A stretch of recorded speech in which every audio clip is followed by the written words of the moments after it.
¿Cómo están mis hermanos y hermanas? Bienvenidos a la semana 4 de nuestro estudio de historia de la iglesia. Esta semana que entra nos toca los capítulos 15, 16, 17 y 18 de González.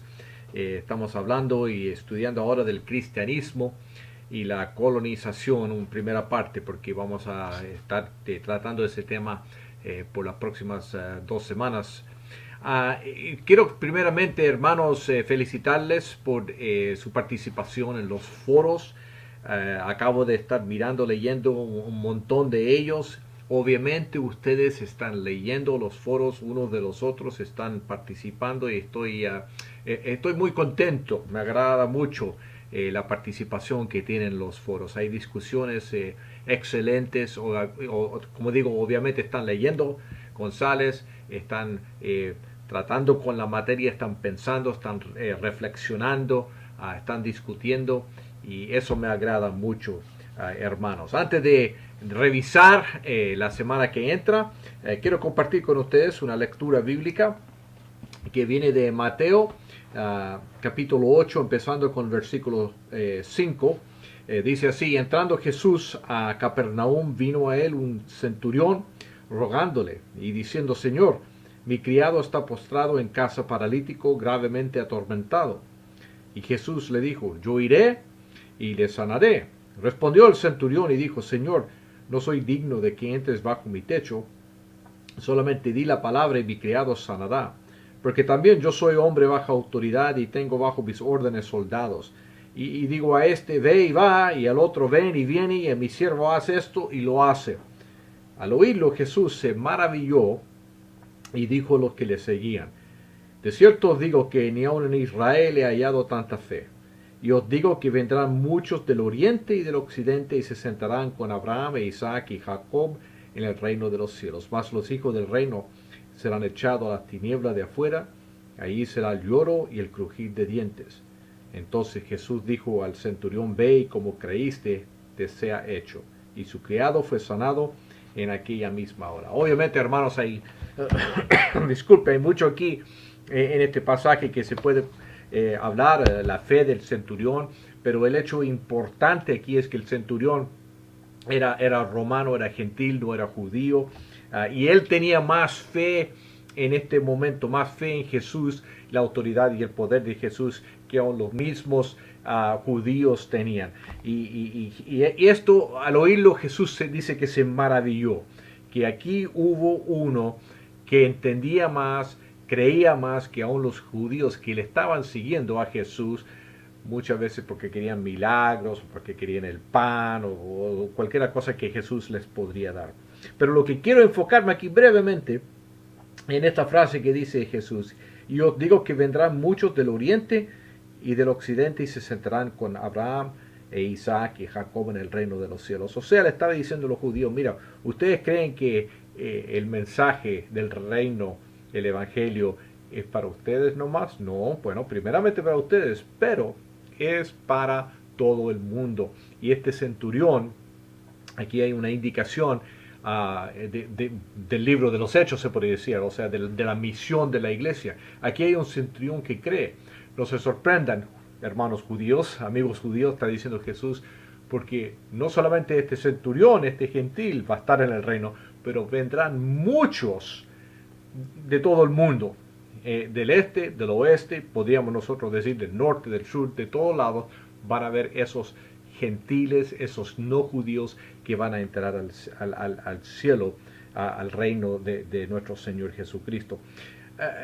Estamos mirando aquí la expansión del cristianismo, el cristianismo y la colonización, y este es y cómo vamos a ver, cómo vamos a conversar y cómo vamos a tener un foro en el futuro. Esto es una situación muy de emociones, como podríamos decir, una situación bien mezclada de lo bueno y de lo malo. La palabra de Dios, la expansión del evangelio por la historia se ha hecho a veces en formas muy buenas, a veces en formas muy malas, a veces con intenciones buenas, a veces con intenciones malas. a veces todo bien mezclado, lo bueno y lo malo. ¿Por qué? Porque somos seres humanos caídos en el pecado. Entonces vamos a ver en estos capítulos que vamos a leer que la iglesia creció, se expandió, se llevó el evangelio. A veces era un evangelio en error, un evangelio mal comunicado. A veces las palabras del evangelio quizás eran buenas, pero las actitudes de los colonizadores obviamente eran malas. O sea, vemos que aunque la situación quizás era una situación desafiante, que a veces ahora como cristianos modernos nos da vergüenza leer lo que hizo la iglesia. Sin embargo, Dios estaba obrando. Quizás no entendemos cómo y por qué y cómo usó estas situaciones, pero la palabra estaba llegando al resto del mundo. Y obviamente hay mucho más que se podía estudiar acerca de las misiones, la historia de las misiones. Los misioneros a veces sí hicieron cosas buenas, a veces hicieron cosas malas, lo hicieron bien, a veces lo hicieron mal. Pero en fin, en el reino va a haber personas del norte, del sur, del este, del oeste. El evangelio es para todos. A veces no lo comunicamos bien, a veces no somos muy buenos misioneros, a veces no somos muy buenos testigos, pero la palabra de Dios, el evangelio de salvación, es para toda persona. Bueno, lo dejo ahí, ya te he predicado demasiado. Vamos, como ya he dicho, uno de los eventos críticos durante esta era el descubrimiento, como algunos dicen, el descubrimiento de parte de los europeos del mundo nuevo, de lo que llamamos hoy día las Américas. Este evento era crítico no solamente para la economía, la política, la cultura europea, pero crítico en la expansión de la iglesia, como dije, por las buenas o por las malas. Sí, sin duda fue un evento crítico, ¿no? Un evento trágico, un evento un desastre para los pueblos indígenas del nuevo continente. Primeramente van a leer del papel supremo que tuvo España durante estos tiempos. Por eso la mayoría de ustedes tienen nombres hispanos. Van a ver, con el liderazgo de los reyes católicos se liberó España de los moros en 1492, el mismo año que Colón llegó al mundo nuevo. Importante también es que en ese mismo año, 1492, se expulsaron a los judíos de la España. La empresa colombina, la conquista, y como se argumentaba muchas veces en esos días, la evangelización del mundo nuevo, esa es una historia bien conocida por la mayoría de ustedes. Lo han estudiado, lo han criticado, lo bueno, lo malo, lo han vivido, han vivido de los resultados, de las consecuencias de esa conquista. Ustedes saben bien las consecuencias de la conquista del continente mayormente por España y por Portugal. Ustedes saben la justificación de esa empresa que se dio en esos días, la cual resultó en gran opresión y grandes crímenes contra los pueblos indígenas. También conocen la historia de tales personas como Bartolomé de las Casas, quienes se opusieron al maltrato de los indígenas. De nuestro punto de vista en el siglo XXI, punto de vista de evangélicos cristianos, es un poco difícil estudiar esa era objetivamente. Como toda la historia, como ya lo dije, como toda la historia es un asunto bien mezclado. Vemos las intenciones buenas de la iglesia y de algunos cristianos, pero también vemos el pecado y la injusticia de la iglesia y de muchos que se llamaban cristianos. Bueno, preguntas para reflexionar mientras están leyendo. Primero, póngase en los zapatos de un cristiano de esa era.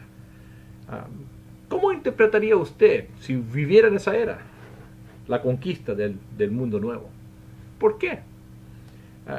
Número 2, ¿por qué cree que hubo tan pocos como Bartolomé de las Casas, como Francisco de Vitoria? ¿Por qué parece que hubieron muy poquitos de esos? ¿Y por qué cree que fue eso? Del punto de vista de un cristiano del siglo XXI, ¿qué de bueno salió de la conquista, resultó de la conquista? ¿Qué buenas consecuencias hubo de la conquista de las Américas? También, ¿qué cosas nos debería dar vergüenza? ¿Y por qué? ¿Por qué cosas buenas? ¿Por qué cosas malas? Y finalmente, ¿qué debemos hacer hoy como iglesia para no cometer los mismos errores? Situaciones diferentes, pero hay situaciones de abuso, situaciones de opresión, de injusticia. ¿Qué debemos hacer para no cometer los mismos errores o errores similares? Bueno, hermanos, esta semana, como creo que ya lo saben, no hay prueba corta. Hay un examen, el examen número 1, que lo pueden tomar esta semana. El hermano Víctor y yo estamos trabajando en eso. Y el hermano le va a dar unas instrucciones acerca de eso y pueden tomar la semana, el examen durante la semana, en cualquier tiempo. Sí va a tener un tiempo limitado, así que prepárense cuando comienzan el examen. Comiéncenlo con la intención de terminarlo de una vez. Y yo sé que a veces hay situaciones con el internet y con el sistema de Blackboard. Tuvimos algunas de esas situaciones esta semana. Si eso ocurre, no se preocupe. Haremos lo posible para acomodarles, para arreglar eso. Y como digo, no hay foro esta semana, pero prepárense para el foro de la próxima semana, porque me imagino que va a haber una buena discusión acerca de esto, del cristianismo y la colonización. Y ustedes, hermanos que son de España, prepárense para defenderse.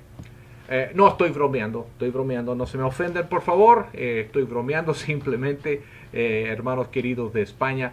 Yo soy gringo, viví en Latinoamérica, yo soy del norte y a mí muchas veces me dijeron Yankee, go home. Así que, pero afortunadamente somos todos hermanos y hermanas en Cristo. Así que estaba bromeando nomás, hermanos de España.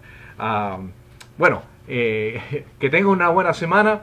Lean, estudien y nos vemos la próxima semana. Gracias, hermanos.